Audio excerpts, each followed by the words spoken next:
doctor of sports. He gets inside the game for us.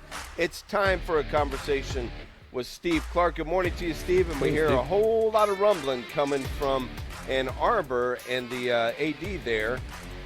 Might be some movement going on. Good morning.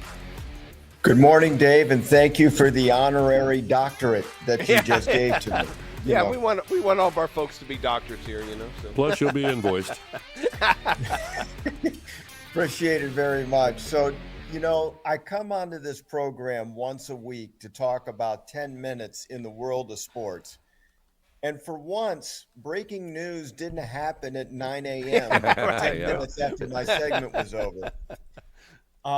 Yesterday afternoon, multiple reports started firing in that Michigan Athletic Director Warde Manuel will no longer be the athletic director after 10 years of successes and turmoil within the department. Again, this is just figurative at the moment, but an internal investigation of the athletic department has been ongoing since December to an estimated tune of $11 million. It's kind of a scandal in itself if you think about it. But apparently the president and the board of trustees have been informed of the results, and a meeting will take place at a regularly scheduled meeting on Thursday to discuss the findings. Michigan football won its first national championship since 1997, and basketball won its first national championship since 1989, just this past spring. Michigan athletics, though, continue to win at an outstanding level at a variety of sports.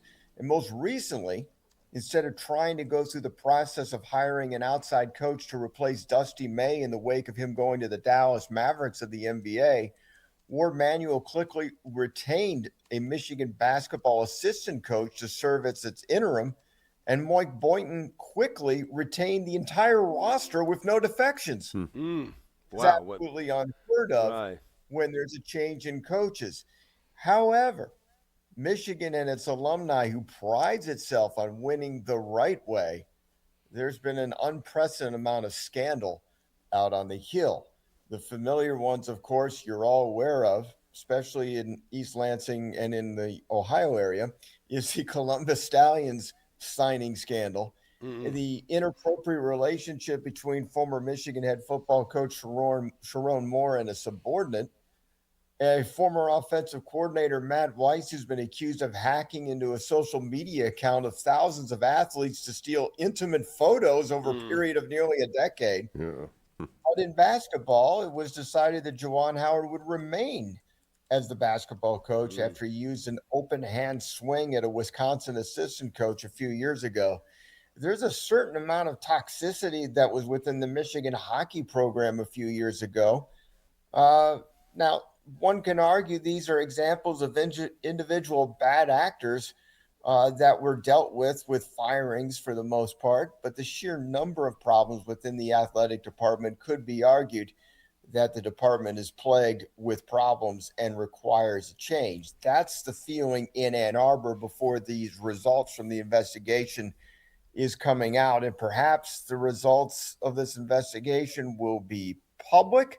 Will we find out some of the report, all of the report, or quite possibly none of the report? Right.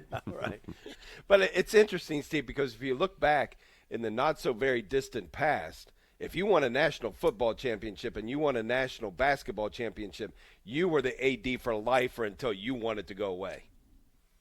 Michigan football and basketball have never had championships 3 years apart. It just hasn't happened.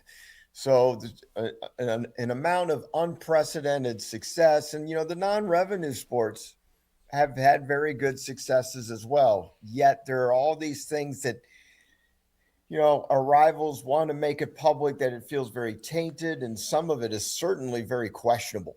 About how things were going. Basketball, not so much. But anyway, there's always been this kind of, pro-Warde, anti-Warde camps that have gone on in the scenes in Washtenaw County in the state of Michigan. Well, we'll find out on Thursday if something's going to come of it. Mike Boynton has been named the interim basketball coach. Just over the weekend was announced the full-time head coach, given a 2-year contract. And that's part of the rewards and the reasoning to be able to keep that roster together. Usually a head coach changes, you lose 75% of the roster. Yeah. Right. And he managed to maintain all of them. So if that being the case, then Michigan basketball remains a top 5 program going into next season. Some won't have them the preseason number 1 or number 2 anymore because of Dusty May leaving. But the talent that was expected to be there under Dusty May is going to remain. So how was that pulled off? That was pulled off by a shrewd move by the athletic director, who's taking a gamble. Now, whether that turns into great success or whether it turns into a Sharon Moore situation, when he did kind of the same approach, right, has yet to be seen. I'm not casting any aspersions on Mike Boynton or the basketball program or anything like that. It's just kind of too soon to tell. But right now, instantly, it seems like a brilliant decision by the athletic director to hire an interim and then quickly remove the tag and give it 2 years, as opposed to what many people wanted to do: go find the best name out there in college or pro basketball and bring him to Michigan because it's Michigan. Yeah, right. That you know that it's automatically going to work that way. So anyway, about the Major League Baseball. Of course, the Tigers. I know Justin Verlander, what a great pitcher, announced he's going to be retiring at the end of this season. We got him in Toledo for a game or two first. Yeah, we so did. There you go.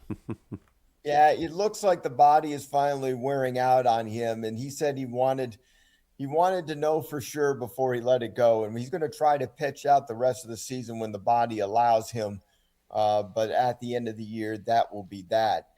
Home Run Derby is coming up tonight, and different format. And what network is it on? Yeah, it's on Netflix. Yeah, I heard Netflix. Wow. Really? There's a new rules format where you don't get 10 outs anymore. You get a certain amount of pitches. Some people like it. We'll see.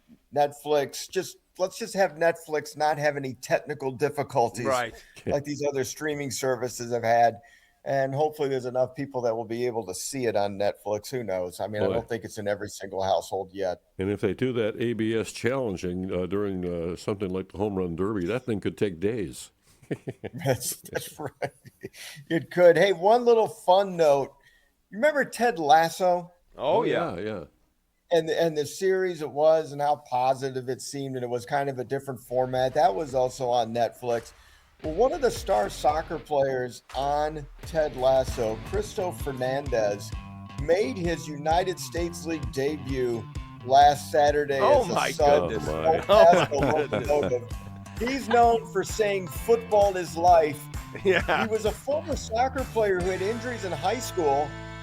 Now, 20 years later, he's playing professional. That's funny. Steve Clarke, thanks.